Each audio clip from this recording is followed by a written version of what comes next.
कार्यकर्त्यांच्या मेहनतीने एकही नवं घर वाढू दिलं नाही. हे सगळे तुमच्या कष्टाचे फळ आहेत.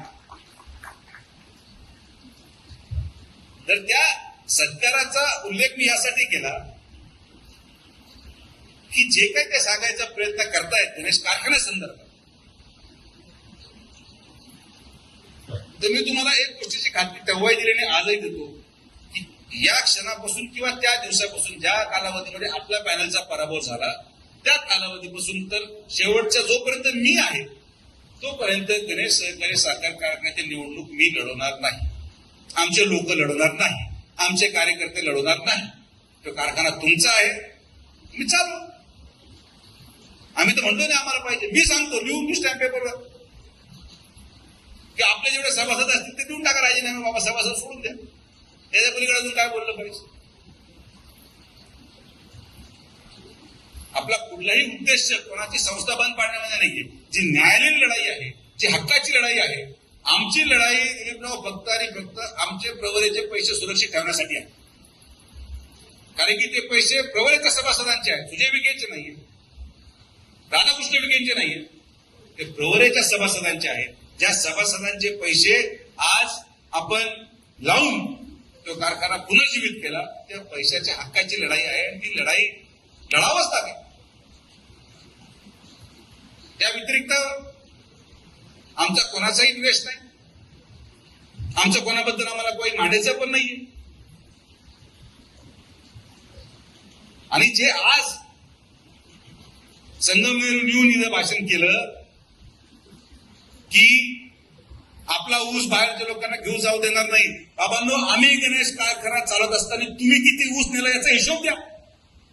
साकुरीमध्ये टोळ्या होत्या, नावं देतो मी की साकुरीमधून पण आता ऊस नेला संगमनेरनी, गणेश परिसरातून कोळपवडीने किती ऊस नेला, संजुरीने किती ऊस नेला. मग जेव्हा आम्ही कारखाना चालवत होतो तुम्ही नेल्याला चालतो आणि तुम्ही चालवायला लागले तर आम्ही न्यायचं नाही. आम्ही आमच्या कार्यकर्त्यांना जगवणार, आमच्या कार्यकर्त्यांना जिथं इच्छा असेल ते ऊस द्यायचं स्वातंत्र्य त्यांना आहे आणि ते देतील. त्यांना कोणी बळजबरी करू शकत नाही.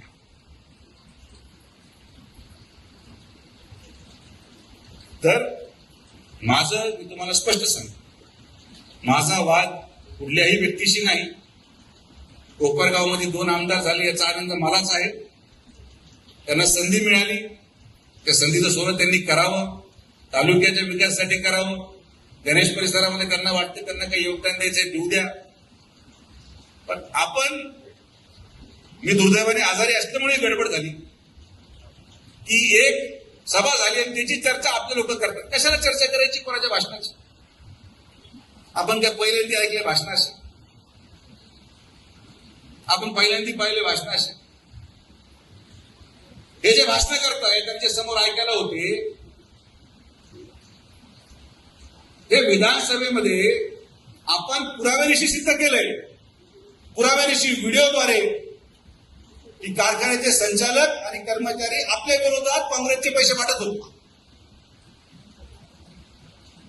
होते का विरोधात ते सांगा? व्हिडिओ शूटिंग आहे. आपल्याला नवं आहे काय सगळ्या गोष्टी? आम्हाला नाही फरक पडत. बाबा तुम्ही सगळी ताकद लावा, जी लावायची लावा. अजून कोणी राहिला असेल त्यालाही बोलून घ्या. या तालुक्यामध्ये सर्वसामान्य माणसं आणि संघटनेच्या कार्यकर्ते जोपर्यंत प्रामाणिक आहेत तोपर्यंत भारतीय जनता पार्टी आणि विखे पाटील साहेबांच्या केसाला धक्का सुद्धा लागणार नाही. ही ताकद आपली आहे, ही संघटनेची ताकद आहे, ही तुमची ताकद आहे.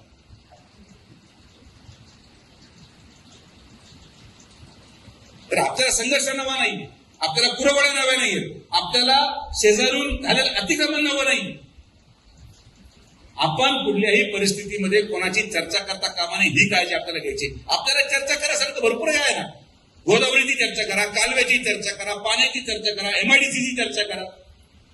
आज राहता तुम्हाला मी सांगतो, लिहून देतो की 2 वर्षामध्ये जेव्हा राहत्या शहरामध्ये तुम्ही जाल, आज एक जाऊन या, फोटो काढा, व्हिडिओ काढा, आणि 2 वर्षानंतर राहत्या शहरामध्ये तुम्हाला ते शहर ओळखू येणार नाही. एवढं अवढव्य आणि सुंदर शहर आपण राहता करणार आहोत. राहताची ओळख, त्याची सुंदरता राहील.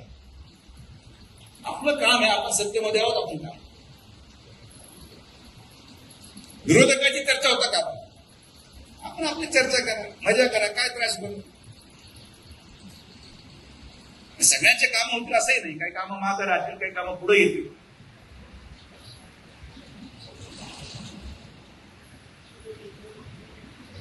ती सभा संपली आणि मला 2-3 लोकांचे मेसेज आले, नाही दादा काय झालं, ते कसं चाललंय, हे लोक स्टेजवर होते, ते लोक स्टेजवर होते, फलाना होता जिमकरता साकोरीवाला पण स्टेजवर चढला, असं झालं तसं झालं.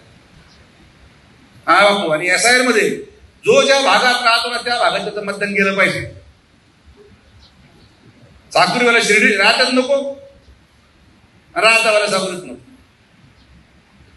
तो साकुरीत राहतो तर साकुरीत मतदान जाईल, आणि जर राहत तर मतदान राहतात. तुम्ही सगळेजण एवढ्या वर्षापासून राजकारण पाहता करता, एवढ्या वर्षापासून आपण संघर्ष करतो. हे काही नवं आहे आपल्यासाठी यार. आपण याच्यापेक्षा मोठे मोठे षडयंत्र उघडून फेकलेले आहेत. आज तर सुवर्ण काळ आहे, काही नाही आपल्याकडे. तुमच्या मताचा परिणाम पहा, हे तुमच्या मताचा परिणाम आहे, तुमच्या निष्ठेचा परिणाम आहे. 100 वर्षापासून तर 18 वर्षापर्यंतच्या प्रत्येक निष्ठेचा परिणाम आहे की आज लोकसभेच्या पराभवानंतर देखील नामदार साहेबांच्या नेतृत्वामध्ये आपण या जिल्ह्यामध्ये 12 आपले हक्काचे आमदार महायुतीचे निवडून आणू शकलो, ही तुमची ताकद आहे. याच्या अगोदर जिल्ह्यामध्ये शक्य नव्हतं. 2-3 आमदार असायचे, आज 12 आमदार आपण निवडून आणले. आपले कष्ट आहे, पक्षासाठी आहे, मुख्यमंत्र्यांचं नेतृत्व आहे. हे तुम्हाला काय वाटतं गोदावरी 350 कोटी कशा आहेत? कारण की आपण जेव्हा मुख्यमंत्री महोदयांना म्हटलं की मुख्यमंत्री महोदय हे आमच्या तालुक्याचं काम एवढं तर झालंच पाहिजे, नाही म्हणू शकले नाही, लगेच सही झाली, सगळे काम.